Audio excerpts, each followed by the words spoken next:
Assalamualaikum warahmatullahi wabarakatuh.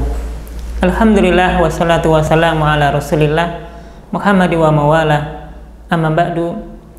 Allahumma inna nas'aluka ilman nafi'a wa rizqan thayyiba wa amalan mutaqabbala. Ya Allah, kami permohon kepada Engkau ilmu yang bermanfaat, rizki yang halal, dan diterimanya amal ibadah. Masyarul muslimin, jamaah yang dirahmati Allah Subhanahu wa taala. Pada kesempatan hari ini kita akan membahas tentang cara bertaubat dari dosa dan cara bertaubat dari harta yang haram. Sebagaimana yang kita ketahui bahwasanya ketika seseorang melakukan perbuatan dosa, dosa inilah yang menyebabkan seseorang akan mendapatkan musibah dalam dirinya. Dosa yang kemudian kita lakukan termasuk makanan haram yang kita konsumsi, ini yang menyebabkan kita akan mendapatkan musibah dalam kehidupan. Dan di antara dampak dosa dan harta haram yang kita konsumsi, di antaranya adalah tidak dikabulkannya doa. Maka orang yang mengkonsumsi harta haram, mendapatkan makanannya, minumannya dari sumber yang haram, dan dia melakukan dosa tentunya, maka dosanya tidak diijabah oleh Allah Subhanahu wa taala. Harta yang haram dan dosa inilah yang menyebabkan akan merasakan kegelisahan dalam diri, dan ini yang menyebabkan orang tidak akan pernah merasa tenang dalam hidupnya ketika dia bergelimang dengan dosa, ketika dia bergelimang dengan harta haram yang dia konsumsi setiap harinya. Disitulah kemudian kita juga merasa khawatir dari harta haram yang kita makan ini, menyebabkan nanti di akhirat kita diberikan ancaman oleh Allah Subhanahu wa taala, sebagaimana yang Nabi Shallallahu alaihi wasallam sampaikan dalam satu riwayat hadis, kullu lahmin nabata min haramin fannaru aula bihi. Setiap harta haram yang kita makan, maka lebih layak daging tersebut atau daging yang tumbuh dari harta haram tersebut untuk mendapatkan siksaan di api neraka. Naudzubillah min dzalik. Untuk itulah bagi seorang muslim, sekecil apapun dosa yang dia sudah lakukan, maka tidak ada cara lain kecuali dia harus bertaubat kepada Allah Subhanahu wa taala. Demikian pula harta haram yang dimakan, supaya harta haram tersebut tidak menjadi sebab musibah baik di dunianya maupun nanti di akhirat, maka dia harus bertaubat kepada Allah Subhanahu wa taala. Taubat inilah yang menghapus semua kesalahan-kesalahan yang pernah dia lakukan, dan kemudian dia mendapatkan ampunan di sisi Allah Subhanahu wa taala. Untuk itulah bagi seorang yang berdosa diwajibkan baginya untuk bertaubat. Termasuk orang yang mengambil hartanya dengan harta yang haram, hendaknya dia bertaubat kepada Allah Subhanahu wa taala. Bagi kita perlu belajar bagaimana cara bertaubat. Maka di sini nanti ada taubat dan konsekuensi taubat. Taubat maknanya adalah perbuatan yang dilakukan sehingga dia dikatakan orang yang sudah melakukan taubat kepada Allah Subhanahu wa taala. Adapun konsekuensi taubat berarti dia melakukan hal-hal yang menjadi dampak dari taubat yang dia lakukan. Untuk itulah Allah Subhanahu wa taala dalam ayat-ayat Al-Qur'an menyampaikan dua pokok ini, yaitu bertaubat dan konsekuensi taubat. Misalnya di dalam surat Maryam ayat yang ke-60, Allah Subhanahu wa taala berfirman, illa man taba wa amana wa amila sholiha. Kecuali orang yang bertaubat kemudian mau beriman dan beramal solih. Dalam ayat ini Allah Subhanahu wa taala menyambungkan antara bertaubat, beriman, dan beramal solih. Maknanya selain bertaubat juga melakukan konsekuensi taubat, yaitu melakukan keimanan dan kemudian beramal solih. Di dalam surat yang lain, surat Al-Baqarah ayat yang ke-160, Allah Subhanahu wa taala juga berfirman, illal ladzina tabu wa aslahu wa bayyanu faulaika atubu alaihim. Kecuali orang-orang yang bertaubat, wa aslahu, dan melakukan perbaikan diri, wa bayyanu, dan dia menjelaskan, faulaika atubu alaihim, maka merekalah yang diterima taubatnya oleh Allah Subhanahu wa taala. Maka dalam ayat ini juga menyebutkan bahwasanya seseorang kalau bertaubat tidak cukup hanya bertaubat, tapi harus mengiringinya dengan konsekuensi taubatnya. Untuk itu bagi orang yang bertaubat harus memperhatikan dua sisi ini. Yang pertama adalah taubat itu sendiri, kemudian yang kedua adalah melakukan konsekuensi taubat. Kemudian inti dari taubat adalah penyesalan. Sebagaimana yang Nabi Shallallahu Alaihi Wasallam sampaikan dalam hadis sahih atau hadis yang diriwayatkan oleh Imam Ibnu Majah, termasuk Imam Ibnu Hibban, dan dihasankan oleh Syekh Al-Albani. Nabi Shallallahu Alaihi Wasallam bersabda, an-nadamu taubatun, penyesalan adalah inti taubat. Maka bagi orang yang bertaubat kepada Allah Subhanahu wa taala, dia harus melakukan penyesalan dalam dirinya, menyesal telah melakukan perbuatan dosa, menyesal karena telah melakukan perbuatan maksiat yang dilarang oleh Allah Subhanahu wa taala.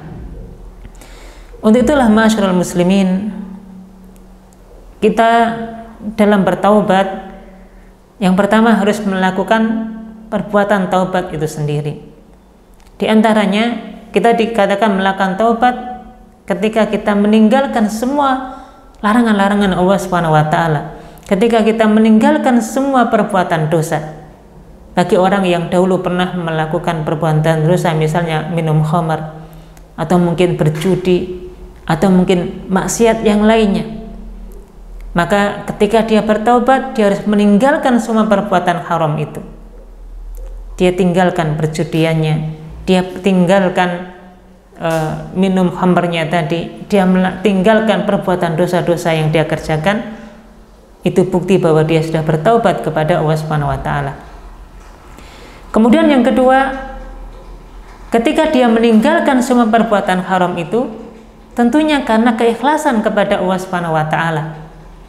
Bukan karena dia bertaubat atau dia berhenti dari perbuatan haram tadi karena semata-mata hanya fisik atau mungkin karena perkara duniawi, dia tinggalkan perbuatan haram. Maka ini belum dikatakan taubat yang benar. Misalnya ada seseorang yang minum khamr, dia punya kebiasaan minum khamr, kemudian sakit, dan ketika didiagnosa sama dokter, penyakitnya ini akan sembuh ketika dia meninggalkan khamr. Misalnya ketika dia meninggalkan khamr itu bukan karena Allah Subhanahu wa taala, tapi semata-mata ingin sembuh dari penyakitnya, maka dia tinggalkan khamr. Dan ada niatan kembali ketika sudah dia akan minum khamr kembali, meskipun dia tinggalkan perbuatan dosa tadi karena niatnya bukan karena Allah Subhanahu wa taala, maka ini juga belum dikatakan sebagai taubat yang benar. Demikian pula misalnya orang yang misalnya berbuat zina, kemudian dia sakit dengan sakit yang dengan sakit yang sangat parah, kemudian dia meninggalkan perbuatan zina semata-mata ingin sembuh dari penyakitnya, ini juga bukan dikatakan taubat yang benar. Maka taubat yang benar adalah dia tinggalkan perbuatan dosa tadi ikhlas karena Allah Subhanahu wa taala, mengharap ridha Allah Subhanahu wa taala, karena penyesalannya terhadap semua dosa-dosa yang dikerjakan tadi. Kemudian yang ketiga yang dilakukan seseorang ketika bertaubat adalah melakukan penyesalan. Sebagaimana yang Nabi Shallallahu Alaihi Wasallam sampaikan tadi di awal, Nabi pernah bersabda, an-nadamu taubatun, penyesalan adalah inti taubat. Dia meninggalkan itu disertai dengan penyesalan, kemudian dia merasa bersalah, merasa berdosa, dan ingin kembali kepada jalan yang benar. Maka penyesalan ini juga menjadi cara orang kemudian bertaubat. Yang keempat, seorang dikatakan bertaubat yang benar ketika dia mengazamkan dalam dirinya tidak akan kembali lagi terjerumus pada dosa-dosa yang telah dilakukannya tadi. Maka keinginan kuat, azam yang kuat untuk meninggalkan perbuatan dosa, dan dia sekuat tenaga tidak melakukan itu kembali, maka inilah yang dikatakan taubat yang benar, taubatan nasuha. Untuk itu jika ada orang yang bertaubat, mengatakan hari ini bertaubat, dia tinggalkan perbuatan haram, tapi keesokan harinya atau mungkin lusa dia kerjakan lagi, atau suatu saat ketika dia sembuh, punya kesehatan yang kuat, dia lakukan lagi, tentu ini bukan taubat yang diterima oleh Allah Subhanahu wa taala. Maka orang yang bertaubat, dia punya azam yang kuat untuk meninggalkan semua perbuatan dosa tadi. Di antara taubat yang benar adalah taubat yang diiringi dengan berbanyak istighfar, berbanyak minta ampun kepada Allah Subhanahu wa taala, dengan memperbanyak permohonan ampunan kepada Allah Subhanahu wa taala, membaca banyak istighfar, ya, supaya dosa-dosanya diampuni oleh Allah Subhanahu wa taala. Maka inilah cara taubat yang diperintahkan kepada orang yang ingin betul-betul diampuni dosa-dosanya. Kemudian ma'asyiral muslimin yang dirahmati Allah Subhanahu wa taala, yang kedua adalah melakukan cara taubat, ya. Maka atau melakukan konsekuensi taubat. Nah, sebelum kita bahas konsekuensi taubat ini, ada cara taubat dari harta haram. Misalnya orang mendapati hartanya dengan sumber yang haram, bagaimana kemudian dia bertaubat? Dalam hal ini, ya, konsekuensi taubat dari harta haram perlu kita bagi menjadi dua. Yang pertama adalah harta haram yang secara zatnya. Orang mendapati harta haram secara zatnya memang sudah haram. Orang melakukan perbuatan dosa dan secara zatnya ini adalah perbuatan dosa. Maka konsekuensi taubatnya adalah dia harus meninggalkan, bahkan dia harus menghilangkan semua hal-hal yang haram yang tentu tidak ada manfaatnya tadi. Misalnya orang bertaubat dari khamr, kemudian dia ketika taubat masih menyimpan berbagai macam jenis khamr atau botol-botol dalam khamrnya. Ketika dia sudah bertaubat, maka konsekuensi taubat dari harta haram yang secara zatnya ini adalah dia buang semua khamr-khamr tadi. Dia lenyapkan semua khamr-khamr itu. Termasuk misalnya seorang yang gemar memakan bangkai, makan daging yang tidak disembelih karena Allah Subhanahu wa taala, makan daging tapi tidak disembelih dengan menyebut nama Allah Subhanahu wa taala, dan dia ketika bertaubat mendapati bahwa itu sesuatu yang dilarang, maka konsekuensi taubat yang dia harus lakukan adalah membuang, ya, melenyapkan semua bangkai-bangkai yang dikonsumsinya tadi, termasuk misalnya babi dan hewan-hewan haram yang lain. Maka ketika dia bertaubat dari dosa tersebut, dia harus hilangkan itu semuanya. Dan ini sebagaimana yang disampaikan oleh Dr. Yusuf Asy-Syubaili. Beliau menyampaikan dalam kitab Mudzakarah fi al-Mu'amalat al-Maliyah. Beliau menyampaikan bahwa al-muharram li dzatihi la tasihhu at-taubah minhu illa bi itlafihi au izalatihi naf'u al-muharram. Bahwa benda haram secara zatnya tidak sah taubat orang yang melakukannya, atau tidak sah taubat darinya kecuali dengan membuangnya, wa au izalatihi, atau dia menghilangkan sisi-sisi manfaat yang haram tadi. Maka dalam hal ini bagi orang yang bertaubat dari harta haram secara zatnya, dia harus menghilangkan itu, dia harus membuangnya jauh-jauh, dan tentu tidak boleh kemudian dimanfaatkan oleh orang lain. Sebagaimana juga misalnya di dalam Al-Quran, Allah Subhanahu wa taala menyampaikan di dalam surat Al-Maidah ayat yang ke-90, Allah berfirman, ya ayyuhalladzina amanu innamal khamru wal maisiru wal ansabu wal azlam rizqum min amali syaitan fajtanibuhu la'allakum tuflihun. Wahai orang-orang yang beriman, sesungguhnya khamar, al-maisir, ya, berjudi, wal ansab, ya, berkorban untuk berhala, wal azlam, mengundi nasib dengan panah, itu semuanya rizqum min amali syaitan, termasuk perbuatan keji yang datangnya dari syaitan. Fajtanibuh, maka jauhlah oleh kalian, jauhilah perbuatan-perbuatan tersebut, la'allakum tuflihun, supaya kalian menjadi orang yang beruntung.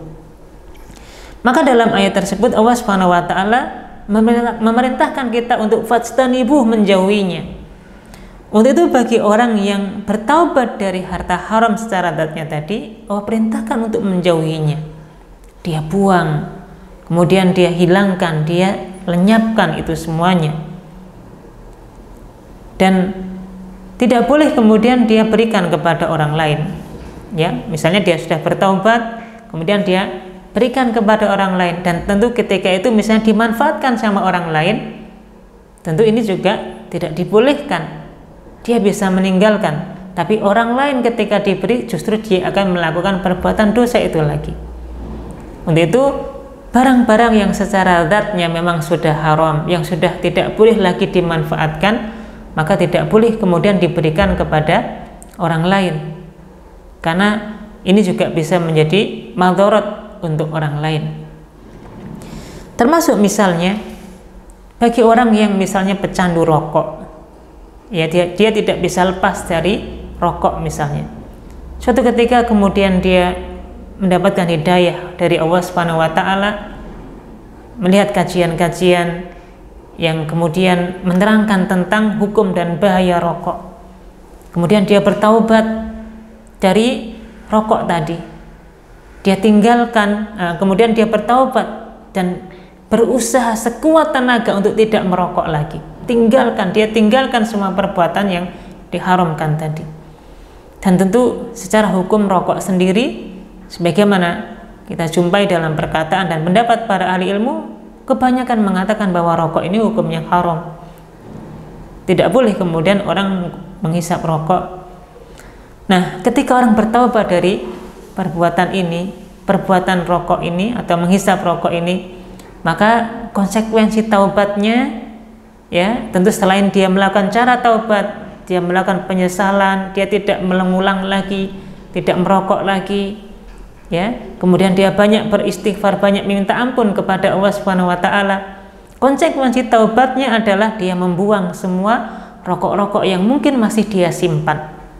Dia hilangkan semua sisa rokok-rokok yang mungkin masih dia miliki. Ya, maka dalam hal ini dia harus membuang itu semuanya, menghilangkan itu semuanya, dan tidak boleh diberikan kepada orang lain.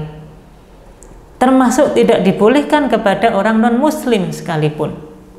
Ini merupakan konsekuensi dari taubat dari orang yang melakukan dosa haram secara zatnya tadi. Kemudian selanjutnya adalah bagaimana cara taubat dan atau konsekuensi taubat dari harta haram yang didapatkan dengan cara menzalimi. Dan kita tahu bahwasanya harta haram yang didapatkan dengan cara zalim, ya, misalnya harta yang didapati dengan cara mencuri, atau mungkin harta yang didapatkan dengan cara merampas, merampok milik orang lain, ya, dia ambil paksa hak atau milik orang lain, dan tentu ini adalah perbuatan yang diharamkan. Ketika dia mendapatkan hidayah dan dia bertaubat, tentu selain melakukan cara taubat, dia juga harus melakukan konsekuensi taubat.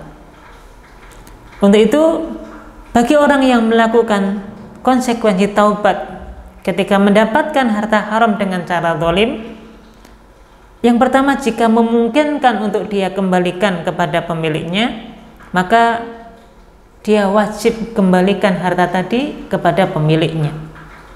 Misalnya seseorang kesehariannya mencuri, kesehariannya mengambil harta milik orang lain, dan kemudian dia bertaubat, memohon ampun kepada Allah Subhanahu wa taala, maka konsekuensi taubatnya, selain dia melakukan cara taubat tadi, konsekuensi taubatnya adalah mengembalikan barang ini kepada pemiliknya tadi. Mungkin dia masih ingat ini milik si fulan, ini milik si fulan, dia datangi, kemudian dia berikan harta yang telah diambilnya tadi. Tentu juga dia meminta maaf karena ini adalah hak adami, hak sesama manusia. Mungkin dahulu ketika diambil dia sakit hati, dia tidak ridho, maka dia minta maaf dan dia kembalikan harta tersebut. Orang kemudian misalnya mengambil harta orang lain dengan cara zalim, dia kemudian merampas milik orang lain. Ketika dia bertaubat, dia kembalikan harta tadi. Dan ini sebagaimana yang Nabi Shallallahu Alaihi Wasallam sampaikan dalam hadis riwayat Imam Ahmad, Imam Abu Dawud, dan dihasankan oleh Su'aib al-Arnaud. Nabi SAW bersabda, alal yadi ma akhadat hatta tu'addiyah. Orang yang mengambil barang harus bertanggung jawab sampai dia kembalikan barang tersebut. Ini menjadi dalil bahwasanya seorang yang mengambil harta orang lain dengan cara zalim, kewajibannya adalah mengembalikan barang tersebut, menjaga barang tersebut sampai barang itu kembali kepada pemilik aslinya tadi. Demikian pula dalam hadis yang lain disebutkan, dalam hadis dari sahabat Sa'ib bin Yazid dari ayahnya, bahwasanya Nabi Shallallahu Alaihi Wasallam bersabda, la ya'khudanna ahadukum mata'a sahibihi jaddan wala la'iban wa idza wajada ahadukum 'asa sahibihi falyardudha alaihi. Janganlah kalian mengambil harta teman kalian baik secara serius maupun main-main. Dan ini, dalam hadis ini Nabi Shallallahu Alaihi Wasallam mengingatkan kepada kita, kita tidak boleh mengambil harta orang lain, mengambil barang orang lain dalam kondisi serius. Kita memang sengaja mengambil itu untuk kita ambil, atau laiban, atau dalam kondisi kita main-main, iseng-iseng, ngeprank bahasa kita hari ini. Kita ambil barang orang lain, ya kita niatnya hanya untuk bercanda, hanya untuk main-main, supaya mungkin kawan ini kita nanti ada reaksi-reaksi tertentu, kemudian kita kembalikan, hanya kita main-main saja.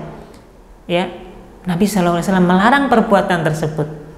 Kenapa demikian? Sangat mungkin orang ini sudah sakit hati duluan, sangat mungkin dia kemudian mendapatkan madarat yang lain. Maka nggak boleh mengambil harta orang lain meskipun hanya tujuan untuk bercanda, hanya tujuan untuk main-main, nggak boleh. Wa idza wajada ahadukum 'asa sahibihi falyardudha alaihi. Maka jika seseorang menjumpai barang milik temannya, maka hendaknya dia mengembalikannya. Nah, maka baik dalam kondisi niat untuk mengambilnya atau mungkin nggak niat, kita nemu barang di jalan misalnya dan kita nggak niat untuk mengambil dan kita tahu persis siapa pemilik barang tersebut, maka Nabi memerintahkan kita untuk mengembalikan barang itu. Kemudian ma'asyiral muslimin, sekarang kondisi yang kedua, jika seseorang mengambil harta haram dengan cara zalim tapi tidak memungkinkan baginya untuk mengembalikan kepada pemiliknya, maka bagaimana cara konsekuensi taubatnya? Dalam hal ini ada dua pendapat di kalangan para ahli ilmu. Pendapat yang pertama mengatakan bahwasanya tidak ada peluang taubat baginya kecuali diserahkan kepada keluarganya. Dan jika tidak memungkinkan untuk diserahkan kepada keluarganya, maka tidak ada kesempatan taubat baginya, sehingga dia harus siap untuk ditagih nanti di akhirat. Perbuatan dosanya tadi menyebabkan nanti di akhirat dia akan bertanggung jawabkan di hadapan Allah Subhanahu wa taala dengan orang yang hartanya pernah diambil tadi. Ya. Untuk itu disarankan bagi orang ini agar memperbanyak amal soleh, terutama memperbanyak sedekah, ya, memohon nanti di akhirat supaya tidak menjadi orang yang muflis, orang yang bangkrut. Nah, maka pendapat yang pertama ini mengatakan bahwasanya kalau dia tidak memungkinkan dia kembalikan kepada pemiliknya karena mungkin sudah meninggal atau mungkin karena sudah hilang kontak dan tidak tahu di mana keberadaannya, maka pada dasarnya ketika dia juga tidak memungkinkan untuk diberikan kepada keluarganya, maka dia akan bertanggung jawab di akhirat kelak. Sebagaimana yang disampaikan oleh Nabi sallallahu alaihi wasallam dalam satu riwayat hadis, riwayat Imam Muslim dan Imam At-Tirmidzi. Nabi bersabda, la tuqbalu salatun bi ghairi tuhurin wala shadaqatun min ghulul. Salat tidak diterima jika dilakukan tanpa bersuci, dan sedekah dengan harta khianat juga tidak akan diterima oleh Allah Subhanahu wa taala. Kemudian sekiranya dia atau orang yang mendapati hartanya dengan cara haram, yang ketika ingin dikembalikan kepada pemiliknya sudah tidak ada, dikemanakan harta haram ini? Kalau dia bertaubat sebagai bentuk konsekuensi taubatnya, maka sekelompok ulama Syafi'iyah mengatakan bahwasanya harta ini dikembalikan atau diberikan kepada Baitul Mal, diberikan kepada kas negara untuk kemaslahatan kaum muslimin. Kemudian pendapat yang kedua mengatakan bahwasanya jika seorang mengambil harta haram dengan cara zalim tadi, kemudian ketika hendak dikembalikan kepada pemiliknya dan tidak ketemu pemiliknya, tidak dijumpai pemiliknya, maka pada dasarnya dia tetap mendapati cara untuk bertaubat dari perbuatan haram tadi. Hanya saja kemudian para ulama kemudian berbeda pendapat mengenai cara taubatnya. Ada yang mengatakan dibolehkan baginya untuk mensodakohkan barang tadi, dan sodakohnya tadi diniatkan untuk atas nama orang yang barangnya diambil, dengan jaminan jika suatu nanti pemiliknya atau ketemu dengan pemiliknya, maka disampaikan bahwasanya harta itu sudah disodakohkan atas nama beliau. Jika pemilik ridha, maka pahala menjadi miliknya atau pemilik barang tadi. Dan jika tidak ridha, tetap harta itu harus diganti dan pahala sedekahnya menjadi orang yang mengambil harta yang haram tadi. Dan ini adalah pendapat jumhur ulama, termasuk pendapat dalam atau di kalangan madhab Hanafiyah, Malikiyah, dan Imam Hambali, atau pendapat madhab Imam Ahmad bin Hambal dan yang lainnya. Maka wa alam, ya, pada dasarnya pendapat yang kedua ini lebih kuat. Untuk itu konsekuensi taubat bagi orang yang mendapati harta haram ketika ingin dia kembalikan kepada pemiliknya, sudah tidak dijumpai pemiliknya, misalnya rumahnya sudah pindah, nomor teleponnya juga sudah hilang misalnya, tidak diketahui, keluarganya juga sudah tidak ada, maka dia harus mengembalikan barang tersebut, disodakohkan atas nama orang yang dahulu pernah diambil hartanya tadi. Dan tentu dia tidak boleh berharap pahala dari perbuatan tersebut. Ma'asyiral muslimin, inilah kurang lebih tentang taubat dan cara bertaubat, atau cara bertaubat dan konsekuensi taubat.